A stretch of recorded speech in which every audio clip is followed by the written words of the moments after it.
It is officially 5:30. We're going to call to order the City Council special meeting of Monday, March 23rd at exactly 5:30 p.m. City Clerk, can I get a roll call, please? Mayor Dovey, I am here. Mayor Pro Tem Nafolda, Here. Councilmember Hasselbrink, Here. Councilmember Hibbert, Here. Councilmember Lowe. Here. And now, our illustrious city attorney, can you get us into closed session, please?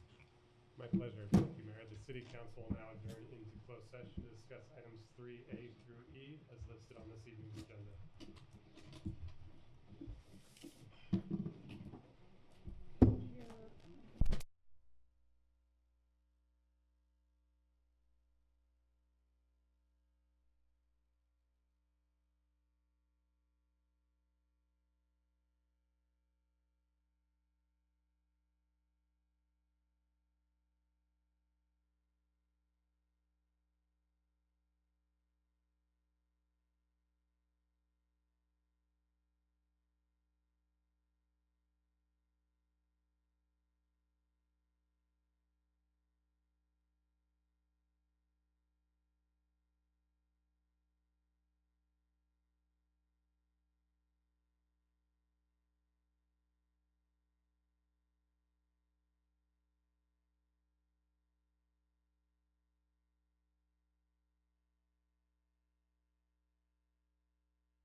Thank you for your patience. Y'all are appreciated.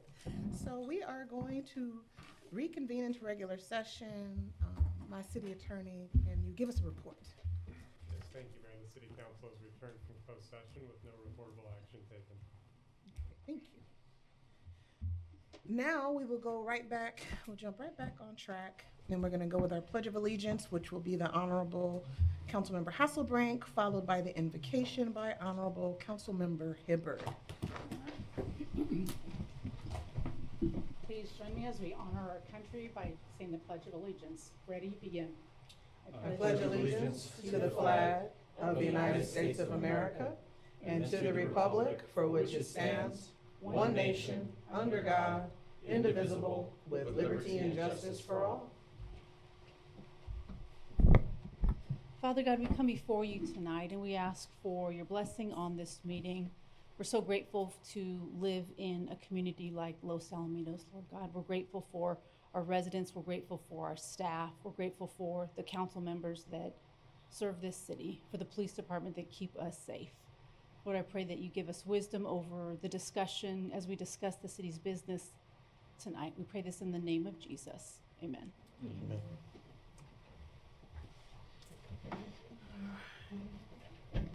Now we got presentations. Okey doke, folks. Good.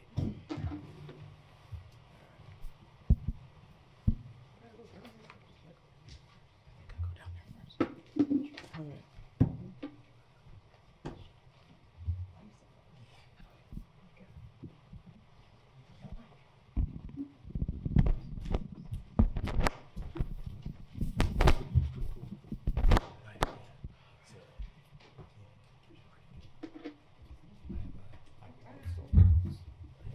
Okay, next up we have our presentations. Are y'all ready for some presentations? It's not good.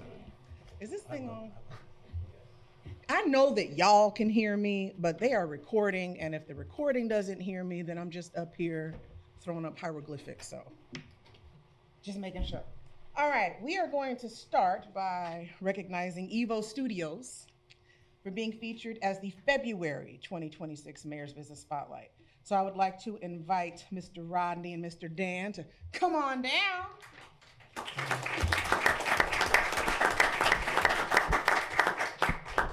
Okay, and there's some stuff that I have to read. So yes, you guys can stand on either side of me, or you can stand together. You can stand wherever you'd like, as long as you're up here with me.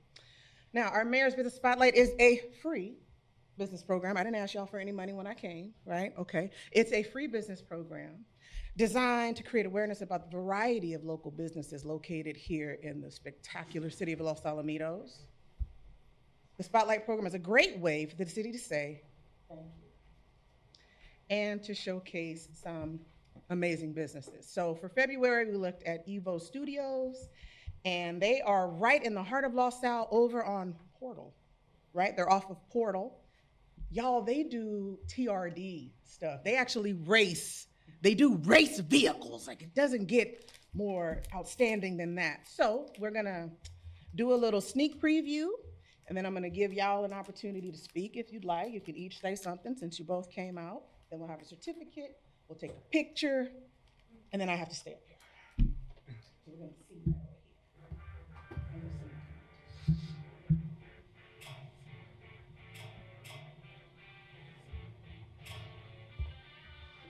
This month on the Mayor's Business Spotlight, Mayor Tanya Doby visits Evo Studios, a premier custom and auto upgrade and tinting studio right here in the city of Los Alamitos.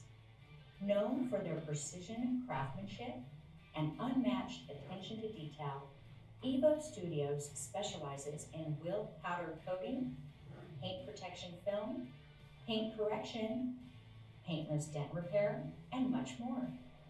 Join Mayor Tanya Doby as she steps inside Evo Studios to meet the team and explore the innovation and quality that makes this Los Alamitos business shine.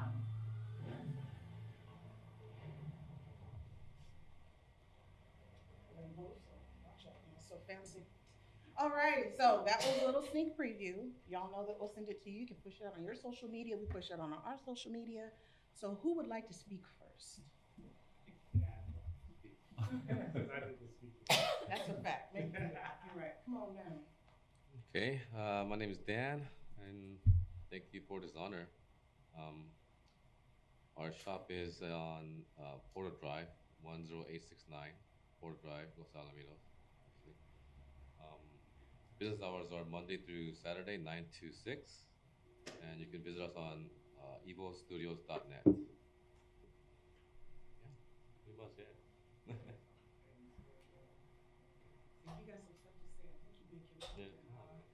come on, man. No, I want you to tell us about your most outstanding project. We're all gonna shift this way. Come on. You got me. Yeah. All right. Pretty much. Thanks for all the businesses for with our company, and also I love Los Alamitos. When we first moved in here, I was like, man, this city is cool. Super I didn't quiet. get here for that. Super quiet. Mellow. Just a lot of flashing lights from the street lights, the traffic lights. I didn't get any, so don't have to wait. But overall, this community is really tight, and appreciate everyone's business. We get clients as well as all over SoCal, and for us to get recognized is an honor. Thank you. Now tell us about one of the most outstanding projects that y'all have completed over there. So we do work with like race programs with like Porsches and McLaren series. I think they're like GT4 cars. And then we also work on a lot of fleet. So if you guys have businesses, you guys can come over and then get your vehicle for that, I guess. And then, yeah, so we work directly with Toyota Racing as well, just for their marketing. We do get pretty cool cars. A lot of them are NDA, so we can't really discuss that. So Just saying that. Just saying that. Makes me happy. But yeah, overall, pretty cool spot. We like it. Love the city and the community as well. Awesome, awesome. All right, so you were not there the last time, so I have something for you. Kind of shook my hand.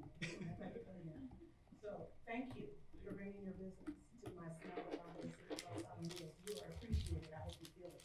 Now, you're gonna hold this one. We're gonna take some pictures. You take it first, and then I'll come and join you. To my backdrop, please.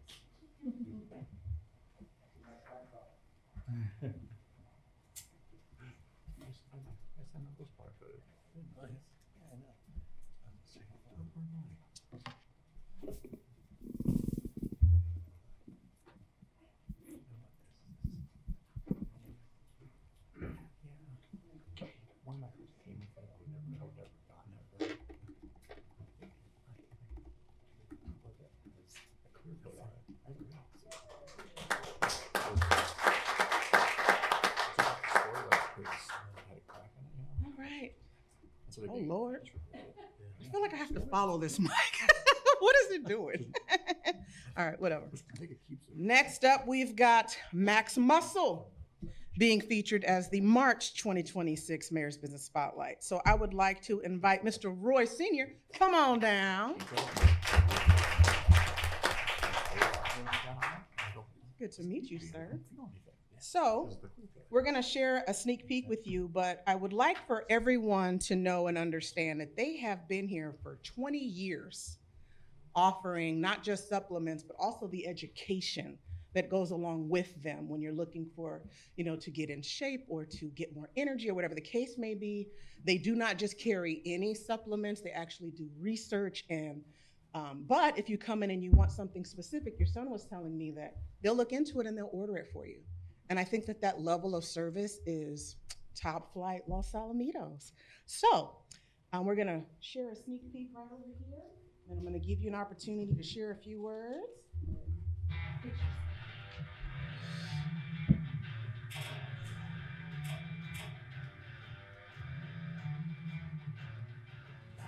This month on the Mayor's Business Spotlight, Mayor Tanya Doby visits Max Muscle Nutrition, a trusted fitness nutrition store right here in the city of Los Alamitos.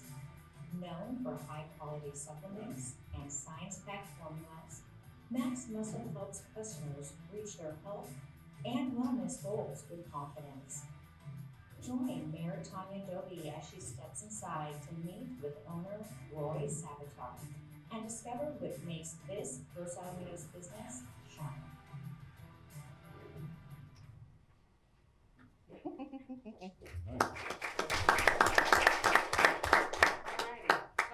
would like for you to come over and share any words that you would like, please. My mic is your mic. Forgive the weird stuff it's doing.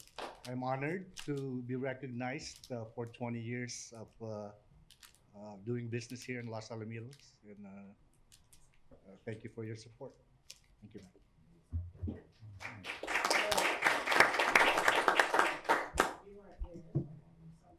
Why does anybody want to shake my hand? This is for you, and then I would like to present this certificate on behalf of myself, the city, and my council. Thank you for making us out your home. Now, you can come in and take a picture by yourself, and then I'll come join my house.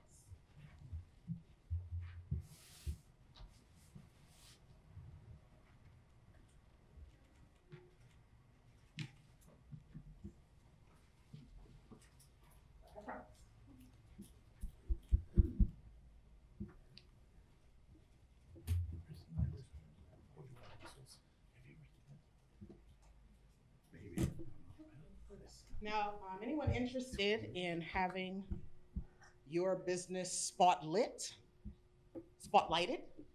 emphasized, please reach out to the Development Services Department at City Hall. Next, we have a presentation of a proclamation to the Finance Department, the most fantastic, marvelous, unrivaled, and phenomenal finance department anywhere in Orange County. And I'll put them against anybody and we can fight about it. In recognition of Government Finance Professionals Week. Now, they gave me a lot of words to read. Y'all see this? Look at all these green words. Those are all for me to speak. But I think what is most important is, number one, our finance department was woefully understaffed for how many years? Forever. Since the ARC, okay? And has done almost completely flawless work. That is unheard of. And now that they are staffed, and I've got a Barb, they're even more amazing. You don't get that level of commitment or dedication at a city of our size, and I am overwhelmed with gratitude for my finance department. Thank you for your willingness to learn and grow with revolving council members, with revolving staff, and especially with revolving expectations. Y'all take my breath away with your amazingness. So, see, I use my own words. With that being said, there's my friend. Come on down and you can say some stuff. I don't know if you want to let Miss Barb come over here and say Yeah, some sure. stuff. Come on up. So as everyone knows, it takes a team, dedicated professionals, to make things really click. And I'm very fortunate to have assembled, I think, one of the finest teams I've ever worked with. This is led by Barbara Biscocho, finance manager. I have other, you want to come up as well? Oh, if you're part of the dynamic finance, please come on down.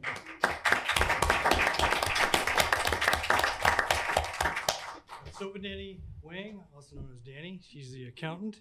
Andrea Balderas, senior finance assistant. I have one other employee, Megan Relatories, accountant. She's out on leave. But again, this is the finance team that we do all the amazing things we do. Craig and his angels, I love it and I'm here for it. All righty, so y'all know the drill. I'm gonna hand you all of your pretty, shiny proclamations and certificates, and it is with immense gratitude and a heart full of thanksgiving that I offer this to you. I wish that there were more, but what I have, I give you. So this one is for you, and this one I took apart a little bit, but see how quickly I can fix it. Gotta work on these types of certificates. There's for you. There's for you. For you. And for you. Now y'all go on over there. Background picture and I'll come and join you in a moment.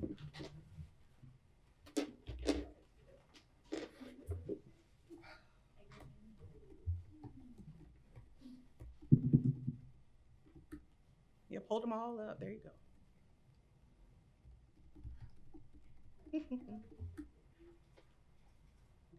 Okay. I'm not on the team. I like the team.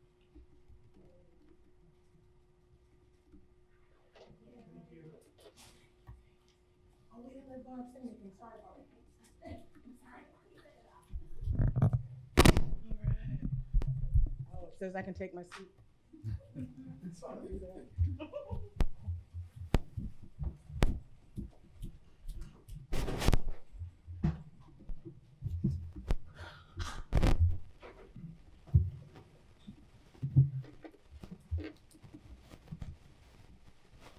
So, Madam Mayor, your next presentation is actually a presentation by Public Towns and Affairs, who, much like Craig said, it takes a team in order to accomplish great things. And one of the things that we've been very proud of is our partnerships and the people that we partner with in order to actually do the work of the city. Towns and Public Affairs has been part of our cadres of consultants that we've been using in order to try to go out and seek every single dollar that we can out there in the world. Just in rough numbers, the magnitude of the return on investment has been nothing but breathtaking thus far. I will say this year alone that we are approaching $8 million in grant funding that offsets the cost of projects here in town so that the residents don't have to bear that cost. And with that, I'll turn it over to Good evening, Mayor, members of council. My name is Anastasia Heaton. I'm a senior associate here at Townsend Public Affairs.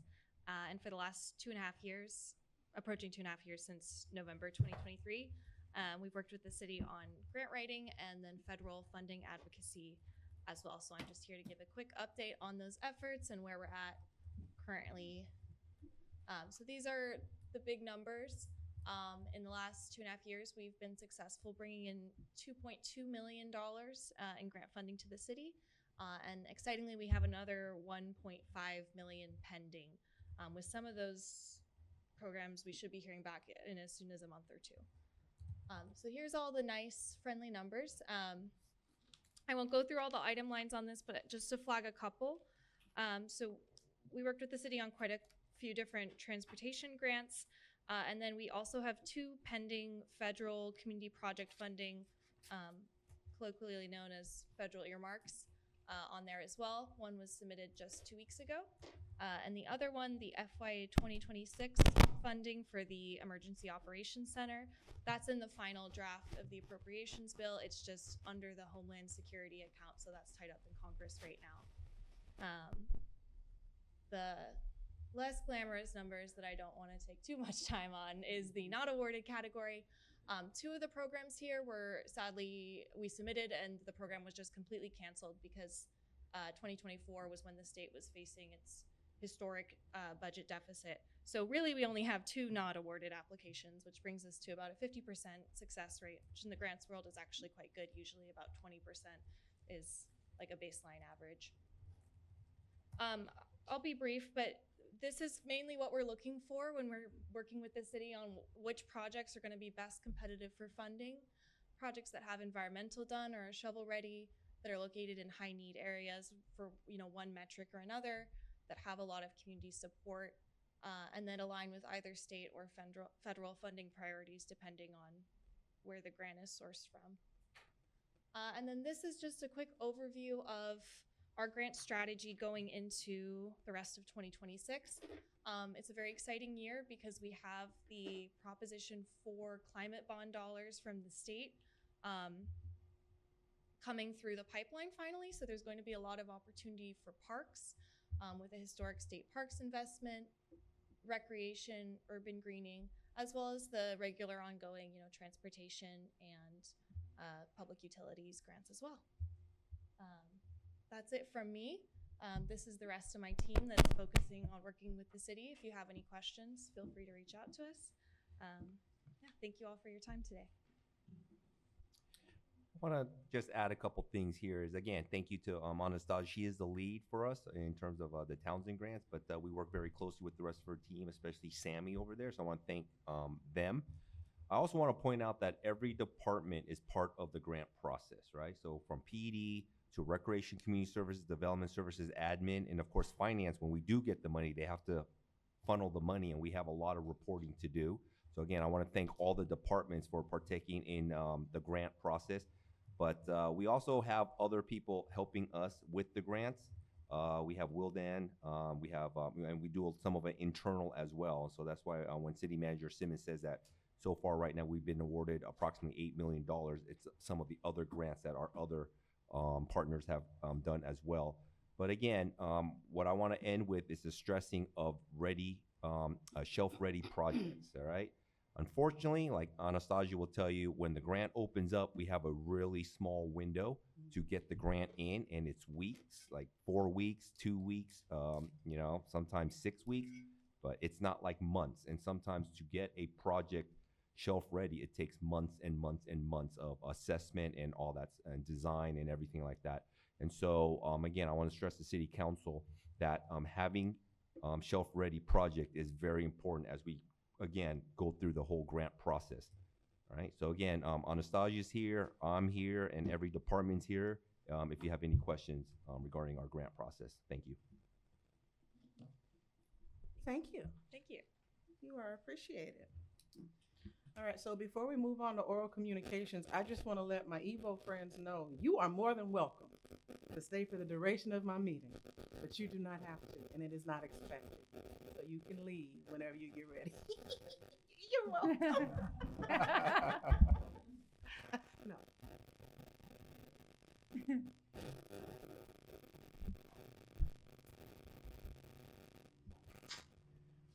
And that's almost redundant at this point to ask for more oral communication since my whole audience just left. But, if there's anybody in the wings in the back standing outside under the sound of my voice, you would like to come forward and speak on any item within the subject matter jurisdiction of the City Council, remarks are to be limited to not more than 5 minutes per speaker. Anybody? Nope. Okay. Well, then I will go ahead and close oral communications, and we'll move on to item 8, which is updates from the mayor. And I have a few things that I would like to share.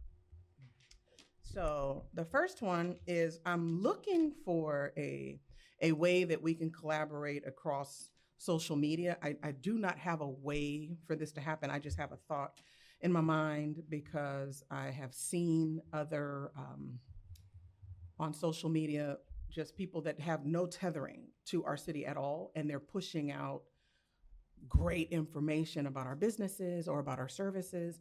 And I would like to see if there is a way that we can kind of push those things out again or repost them. Or I don't necessarily think we need to collaborate with them per se, but maybe like we utilize Discover LoSal, maybe it's something that could be within their scope where when they see someone else talking about the goodness in LoSal, they can kind of appropriate it and re-push it out to some degree. Madam Mayor, that is definitely something that we can work on. Actually, the city clerk and the chief of police were just having a discussion about this past week. So I think promise I wasn't listening. So I think actually we'll be in a position to come back and give you a full report at the next council meeting. Okay, perfect. And then next, the Business Watch program. I know that we've talked about this a little bit kind of intermittently, but as we prepare to roll out other programming, I would like to get back on track with whatever updates or information or whatever that we have, just because we are really looking to support. I'm a small business owner, y'all know that, so that's where my heart is. But how can we even more graciously support our small businesses? And I think that a Business Watch program is a beautiful, simple way to collaborate more deeply with our businesses. So if y'all could have some sort of presentation that outlines what it would look like or what the potential of it would look like, what components, a timeline for implementation, and of course, if there's any maybe costs associated with it. I think that we had set some money aside for certain things to support the businesses. But, and if you have anything, Chief, I don't want to catch you with your pants down. So if there's anything that you wanted to share, I'd love to hear it now. But it's just something that's been on my mind. So, and I will say this for the chief, and that this, much like a lot of the programs that have come out of the police department in the last couple of years, this has been a very deliberate effort about ensuring that we build the building blocks that we need in order to make these things successful. The VIPS was a very large piece of that component. Now also with the, I'm sorry, Chief, the Citizens Academy as well. okay. We've been getting a lot of feedback as to how best to approach this, but we'll be in a position to come back and give you a presentation on this as well. Okay. Is that a April? Is that a May? Is that before the summer is out? We can do this by April. Okay. And then the last thing, during the last storm, I realize we're in California and we don't get a ton of rain, but every time we do get rain, it is obscene and obnoxious. So if I could get some information on our storm drains, our catch basins, it's a hot topic when it's raining. So if I could just get a simple report, I realize it is it would be like me giving you an unfunded mandate, so God forbid I do that. But just some information, if I could see what it would look like, what the maintenance efforts are, what steps have been taken to maintain and improve. I think it would be something good to push out to our residents and those that have been asking questions, and I don't necessarily have an answer. That is very doable, Okay. Madam Mayor. Okay, and I know you're speaking for Dr. Noda. So Dr. Noda, is that doable? Okay. Okay. Perfect. Thank you. All right, so we'll move on to item 9, which is updates from city staff. So City Manager Simmons, you got any announcements for us? Actually, I'd like to turn it over to the staff. We have a couple of announcements in a couple different departments. Chief, would you like to go first? Sure. Hello, City Council, Madam Mayor. The police department has had some turnover with promotions and some movement within the PD. So we have recently opened up a recruitment for our bicycle detail to be intentional about increasing patrols in the city on bicycles themselves.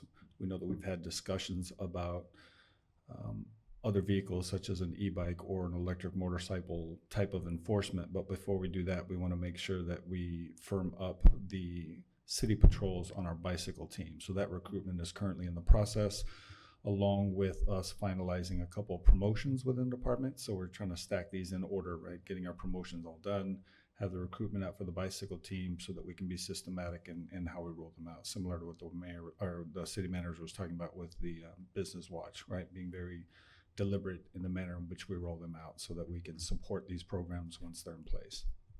Perfect. So when do you think, because I would say before school is out, but I think summer is going to be more. So the issue we have there is after we get done with the recruitment of people putting in for the position, we have to send them to training to get bicycle qualified. We can't just give them a bike and a helmet and send them out there. They actually have to go through the training. So it'll depend on when the training is being offered, but we will try to get them in the soonest class we can.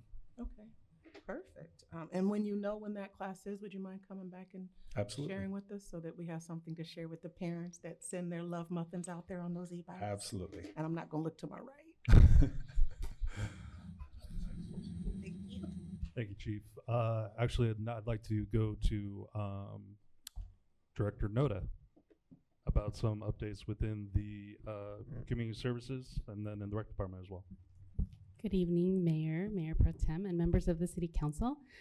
The Parks, Recreation, and Cultural Arts Commission and the city would like to present to you Weekend of Art this coming weekend. You're all invited to judge on Friday evening at 5 o'clock. Let me know if you'd like to come, but we'd like to invite the whole community to come and attend and submit artwork if you are interested. The exhibition is open on Friday from 5 to 8, and then Saturday from 12 to 7 with an award ceremony at 6 p.m. for visual artists. We have children's activities. We've got arts and crafts booths, artist demonstrations, live entertainment, and a whole lineup for you. So please come on out. Again, it's one of my favorite events of the year just because you get to see all the artists that may be a little shy to, show their art pieces, but they're so proud when they come out, and it is just amazing, especially when our seniors come out and do amazing demonstrations for you. So please come on out and check out the artists in Los Alamitos. We also have our Memorial Care Miller Children's and Women's Hospital Long Beach Spring Carnival. That is on Saturday, April 4th. From 9:30 to 12 at Little Cottonwood Park. We've got our egg hunt schedule on the city's website, cityoflosalaamitos.org. You have egg hunts, live music, arts and crafts, bounce houses, carnival games, vendor booths, and of course, Peter Rabbit. And we will be out there with the foundation, who's gonna offer coffee and donuts this year, so for sale, as of, for the foundation, sorry. And we just invite the community to come out and join us. Thank you. And following that, Dr. Noda has some reports out of Development Services. All right. Good evening, Mayor, Mayor Pro Tem, and members of City Council. I just have a couple things. One of the events that was coming up is called Pause for the Planet. It's a collaboration between two departments where we're combining our annual Arbor Day event and with the Pet Expo event. So this event is held at Laurel Park on Saturday, April 25th from 9 a.m. to noon, and you can see face painting out there, some eco-friendly activities. We give away free saplings. You could assist with planting a tree. We have the dog costume contest, pet adoption, and a vendor fair. So again, come on out for Pause for the Planet. It's Arbor Day and Pet Expo event combined, Laurel Park, Saturday, April 25th from 9 a.m. to noon. The same day, we're doing a mulch and compost giveaway. This one's held at Little Cottonwood Park. From again, same day, 8 a.m. to 11. So again, partnership with UWS, which is our trash and recycling vendor for the city. You come on out and get some free mulch and compost. It's a drive-through event. You just come by, open up your trunk, and we have staff there. You just put it in the back of your truck or in the trunk or wherever you want. Again, just visit the city's website to find out information about both events, but come on by again, Saturday, April 25th. The other item I want to bring about is because we've gotten some recent phone calls from our residents in the Midtown neighborhood. So the city of Los Alamitos is currently undergoing a citywide sign replacement project. The project is going to be done in phases. And so phase one is, of course, we're going to tackle the largest neighborhood in our city, which is Midtown. The project began several months ago with hiring a vendor to do an assessment of our existing signage because there's some evaluation we need to do, like the sign has to be the right height. It has to be a certain reflectivity. And then also we're kind of taking a look at, do we need this many signs or do we need to add more signs, right? And so again, our vendor did that for several months. I don't know if people will remember, but sometimes they were on a motorized scooter, right? Rolling around, taking with an iPad. And then once that assessment was completed, we embedded that into our asset control system and also embedded it into our geographic information system. We also call it GIS. And so what happens is It's very important that we can pull up at any given time all the signs in the city, and when we poke, like pin, dot or highlight one specific sign, we know when that sign was installed, by who, and when the replacement is, right, and everything. So this is, again, an upgrading of our technology in the development services, particularly the Public Works Division, all right? Again, our Public Works is leading this effort. I want to highlight that our senior maintenance team member, Paul McKinnon, is playing a key role. In a prior city he worked for, he was the lead in their sign replacement project, so we tabbed him to lead us in here. So again, phase one, it will be completed by the end of this year, December. We're tackling Midtown. So again, if you see the public work guys out there pulling up signs or replacing signs, you'll know why. And then after that, we'll move on to phase two. At this moment, we don't know which neighborhoods we're gonna do at phase two as we're going through the budget process, but we should know that by the end of May or June, okay? And so that's the updates from Development Services. Thank you. I got a question. Yes, ma'am. So I know that at some point, the signage, especially for street sweeping, would just be at the entrances to neighborhoods. Is there consideration given to it being at least on both sides of the street in a neighborhood? I personally got a ticket. I paid it, but I got a street sweeping ticket because the signage was not in the entrance that I utilized. So I really did not know that I could not park where I was parked. So is that a consideration, or are we just replacing based on current location of signs? No, to answer your question shortly, they will be on both sides. Again, as we did the assessment, we have identified whether to delete signs or add signs. And then I want to clarify that not necessarily you're gonna just have the street sweeping or the no parking just at the front of the block, right? We are very cognizant that there's a big difference between a single family home neighborhood versus Midtown, where there's a lot of multi or commercial or multi-unit. And so you won't see them, like, I think right now they're like every 40 feet or so. You won't see that many, but we're not gonna, put out where it's only one, at the beginning of the block. So again, it depends on the length of the block, but you might see one at the beginning, one at the end, and one in the middle, right? And stuff. But again, we're very cognizant of that. And yes, we will put signs on both sides of the streets. Thank you. And that's all we have, Madam Mayor. All right, we are on to our warrants. Per the council's accelerated warrant policy, staff will note questions and follow up after the meeting. No questions were received regarding tonight's warrants. Are there any new questions for follow-up before the next council meeting? Well, I would like to request a motion and a second. I'll move it. Second. And can I get a roll call, please? Mayor Doby, Yes. Mayor Pro Tem Nafolda, Yes. Councilmember Hasselbrink, Aye. Councilmember Hibbard, Aye. Councilmember Lowe. All right, we'll move on to 11, which is our consent calendar. All consent calendar items may be acted upon with one motion unless a council member requests separate action on a specific item. Are there any items that anyone would like to pull? I'd like to pull B as in boy and E as in Emily. And are you looking for a staff report, or you just wanted to ask some clarifying questions? I'd like a staff report on both, and I have some clarifying questions as well. Okay, we'll start with the staff reports. Okay, Madam Mayor. Oh wait, I'm sorry. There's more green words. Forgive me. So can I have to live by these. Maybe they should be red words. Anyway, can I get a motion to carry the remaining balance? I'll move So it. that would be A, C, D, F, G, H. I'll move it. Okay. In a second? I'll second. All righty. And this is an all in favor for those items. All in favor say aye. Aye. Fantastic. Now we can do our staff reports for B and E. Thank you, Madam Mayor. Before I ask the city clerk to go deep or answer any questions, this is largely an item for the city council to consider. It's in reference to Senate Bill 707, which is the most recent effort by the state to upgrade the Brown Act and how exactly, and managing the way that residents interact with the city council and how exactly information is pushed out to the residents and how exactly meetings should be conducted and what exactly the new standards are. With that, I I think if there's any specifics or any direct questions, I think the city clerk is probably the best suited to answer them. You looking at me? I got no questions for you. It's this one. City manager summarized pretty much everything. It is new legislation that updates the Brown Act. The most notable items are that we will have to have a two-way remote for public participation. If council recall, during the pandemic, they made allowances for audio and video. Now it's just codifying that into law so that it's forever available for our people. And the other big one is we need to reach out to more of our underrepresented communities.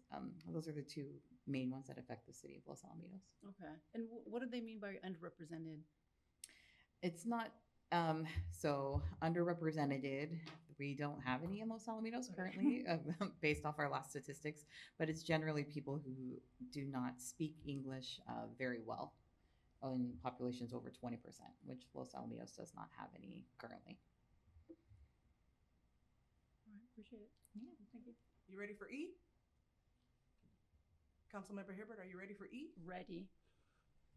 Thank you, Madam Mayor. This is actually the approval of plans for authorizing the bid to go out and purchase an emergency generator. As the city council is aware, we do have critical systems within the city that we need to ensure continue to run even in the absence of electricity.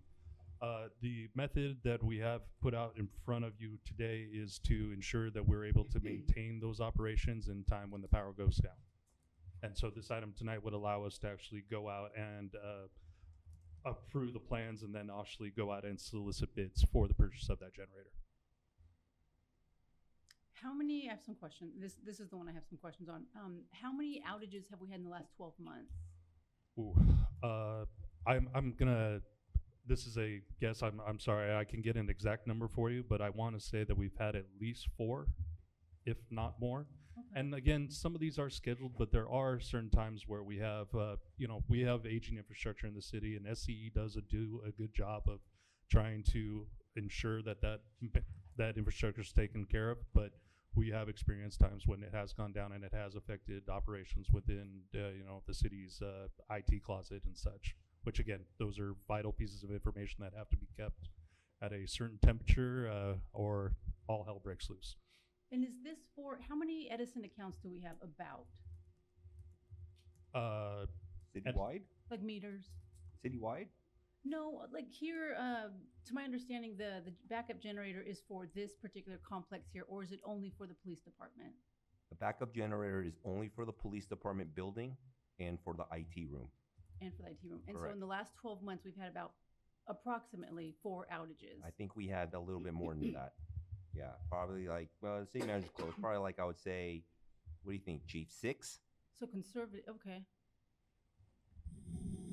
And one of the big issues comes, maybe not as much with frequencies, because we have some redundancies in place. It's the duration. When we get an outage that goes beyond a certain point, we get into the realm of other issues that might create that I don't want to share right now for station security purposes, but there are other problems that are created when we have longer outages. And so the outages that we've had in the last 12 months, whatever battery backups are in place now, were sufficient to keep everything operational, if we can speak to that. Okay. And then I was curious, so 100 kilowatt hours is a whopper. About how many kilowatt hours are we using a month? Ooh, that I don't know. Yeah, I'm not aware of that. So I'll just tell you this is, don't quote me on this, but the current backup generator is a 35K generator, and it will not power up the entire police department.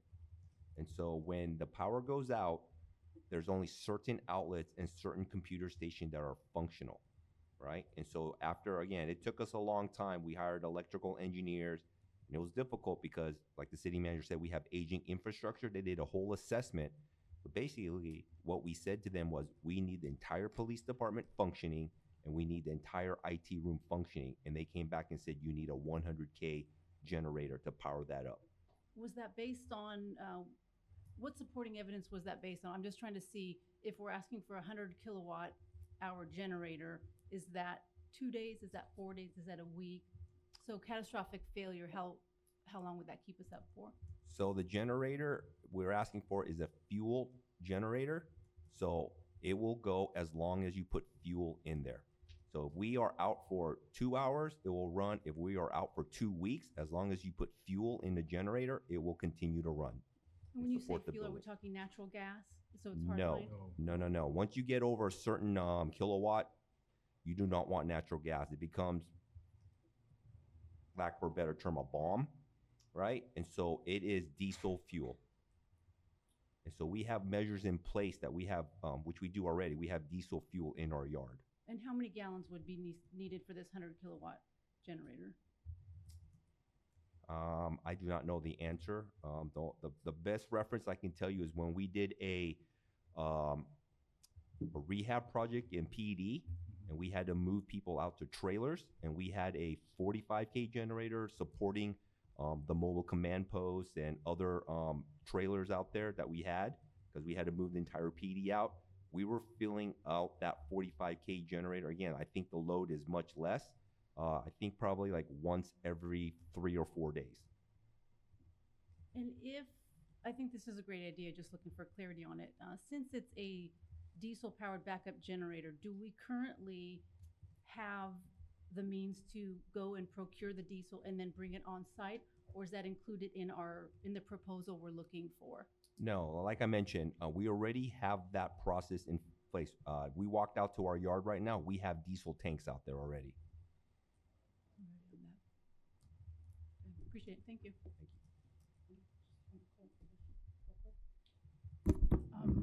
I know for me, this is the 12th year that this has been on the agenda.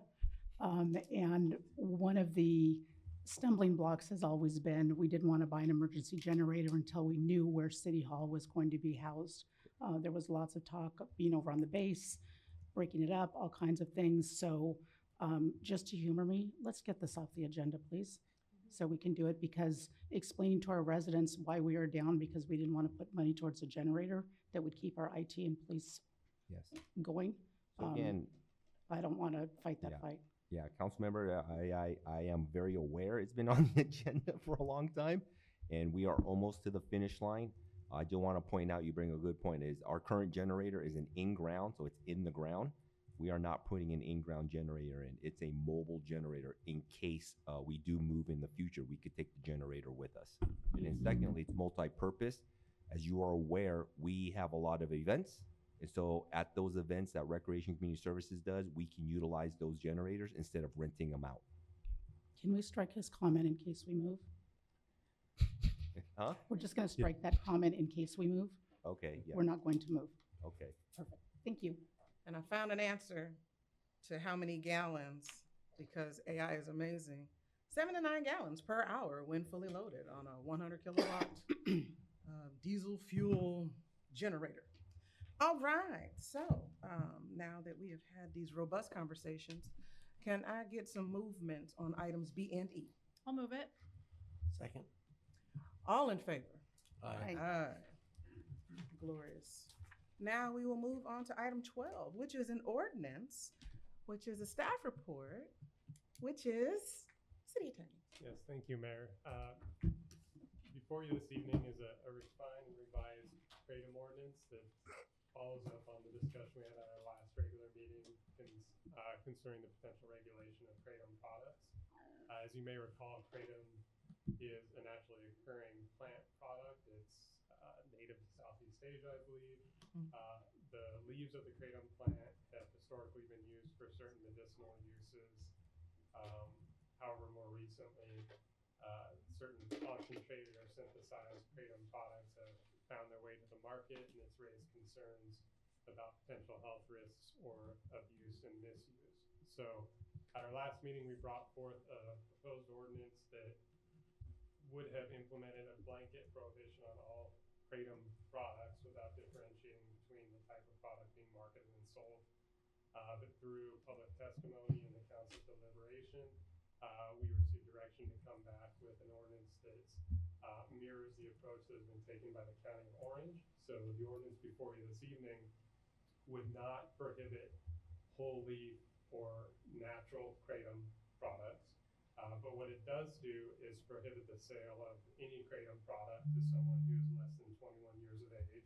It requires anyone who's lawfully selling kratom products, the whole leaf product, to have some sort of age verification system in place so that you don't have a 16-year-old coming in off the street trying to buy whole leaf kratom tea. Beyond that, what the ordinance does, and again, similar to what the county does, is it prohibits the sale of all kratom products or concentrated or enhanced kratom products that are really defined or understood to mean products that include more than 2% of the 7-OH chemical. That's the chemical found naturally within the kratom leaf that has psychoactive effects. And so when you have a whole leaf product, that component is necessarily or naturally lower and doesn't have the same effects as what folks are seeing with the higher concentrated synthesized version, which is understood to be more prone to abuse and more dangerous for human consumption. So beyond that, I guess those are really the key points, is that this ordinance would prohibit the sale of synthesized or enhanced or concentrated greater than 2% 7-OH products. It would prohibit the sale of any product containing any level of kratom to someone who's less than 21 years of age. It would require vendors to age verify, and it also prohibits the sale of any products that by appearance are marketed towards children for sale. And there's a whole definition, again, taken from the county's ordinance, which identifies what would constitute a product that's being directed at children. It's things like cartoon likenesses and different phrases and so forth on the packaging. So that's the ordinance that's before you this evening. Again, it largely tracks or mirrors the language of the ordinance enacted by the county, consistent with your direction from the last meeting. Thank you. Are there any questions from any of my colleagues? I have a quick question. You mentioned 21 years old. Is that the same as the county? Yes. Any other questions? All right, well, City Attorney, go ahead and read the titles out loud, please. Thank you, Mayor. Before the council for consideration this evening is ordinance number 2026-02 entitled An Ordinance of the City Council of the City of Los Alamitos, California, adding chapter 9.28 to Title 9 of the Los Alamitos Municipal Code relating to the sale and distribution of kratom products. Thank you. I'll move it. Second. All in favor? Aye. Aye. All right, thank you. Now we will move on to council announcements. At this time, council members may also report on items not specifically described on the agenda that are of interest to the community, provided no action or discussion is taken except to provide staff direction to report back or to place the item on future agenda. All right, I will start to my far left. Councilmember Hibbert. Thank you. Since we last met, I've been visiting residents in the Rossmore Highlands. At the January meeting, I had mentioned that this is the 250th anniversary of our country, so there's a big push for America's 250 and collecting LosAl stories. So I've realized that there are several residents in the Rossmore Highlands that have been, they're either original homeowners from 1962, 1963, maybe in the 70s. So their stories are uniquely tied to Los Alamitos. So I've been visiting neighbors and collecting their stories, and I'll continue to do that up until the 4th of July. If anyone has a story, email me, ehibbert@cityoflosalamitos.org, or call me on my cell, 562-444-6751. Thank you. All right, now we'll go right. Councilmember Lowe. Nothing to report, Mayor. Well, all right. Other than I too got a parking ticket this year, so a street sweeping parking ticket, which I did today. And one more thing, I had a great time with Officer Perez. I went on right along, spent 4+ hours shadowing Officer Perez, and had a great time. And thanks to the Los Alamitos Police Department for that opportunity. And I went to a recycling event in Orange County, so a new recycling plant in Orange County that I shadowed, and I went on that recycling plant as well.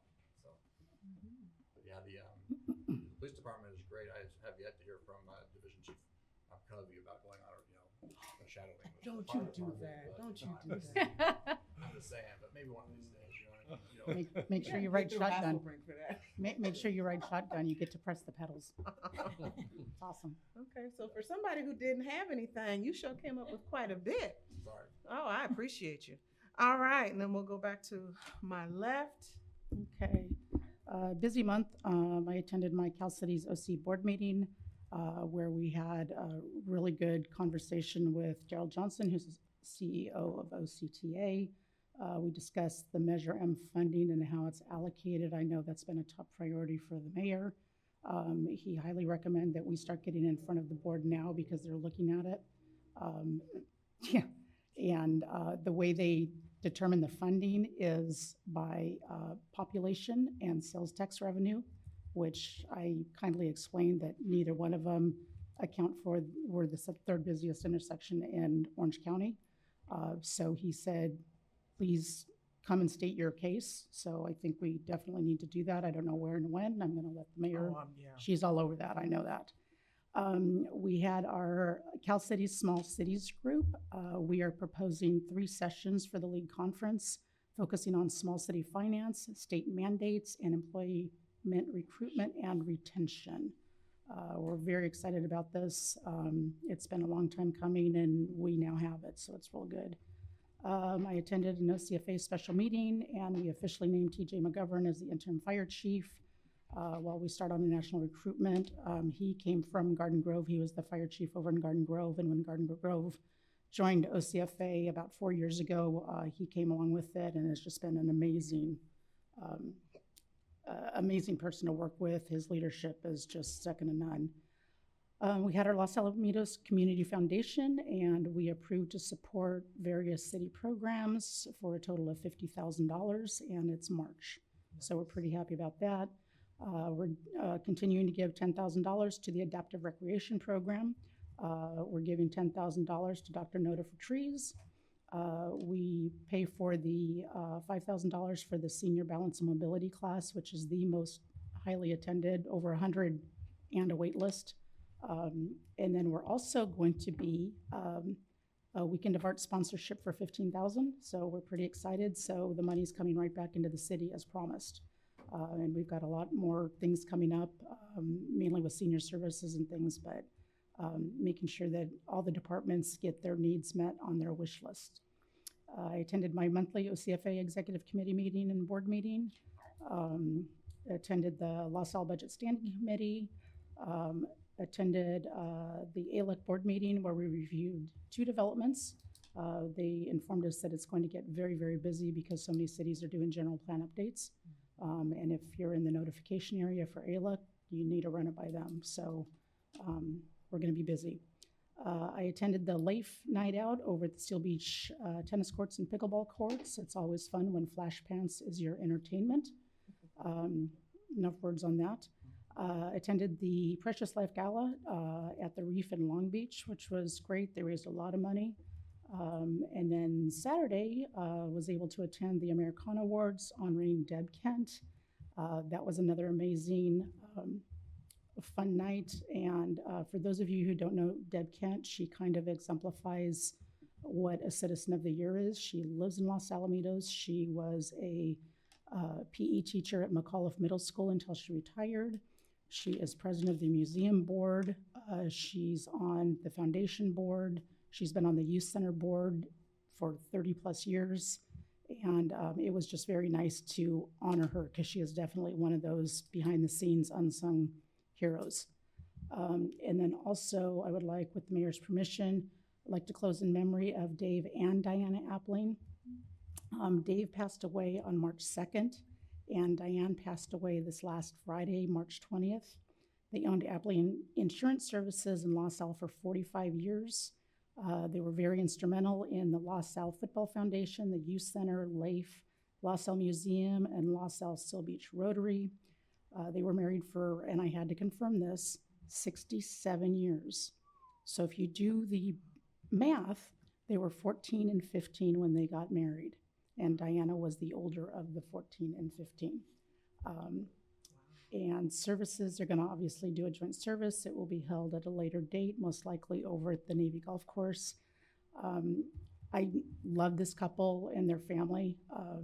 Dave Appling is one of the reasons that I ran for city council. I went and courageously asked him his advice, knowing that he would give it to me. And the first thing he says is, why do you want to run? And don't ever forget your why. And he would do monthly checkups on me to make sure that I was pursuing my why, and would slap me around when I wasn't. So I appreciate his honesty. And it was just simply for the love of community. So I would like to close in their honor, or in their memory. That's it. All right, Pro Tem, what you got? Other than my OC SAN meetings, I have nothing to report. All righty. Well, I've got a laundry list, and I will quickly share them with you because this is what I do in my capacity. If anybody asks, what your mayor do? Run them this YouTube clip back. So the ACCOC exec meeting where we were, number one, preparing to go out to Sacramento, but then also because I am their president this year, I'm really looking for ways to further the Orange County aspect of that organization because they exist solely to propagate Orange County specific. We are part of other organizations, but they focus either on the Southern California region or the entire state of California. And as an OC resident, if you pay attention too long, you know that we gotta fight for Orange County specific. And I went to 2 of those. And then I went to my vectors meeting and do some reshuffling of people on our board. I am now the VP on that executive committee. And one thing that we are working on, well, that I've asked for is even more information and more regularly as the vectors change with the seasons and with the temperatures. I'm looking for more information, and they love it because they want to engage us and our residents.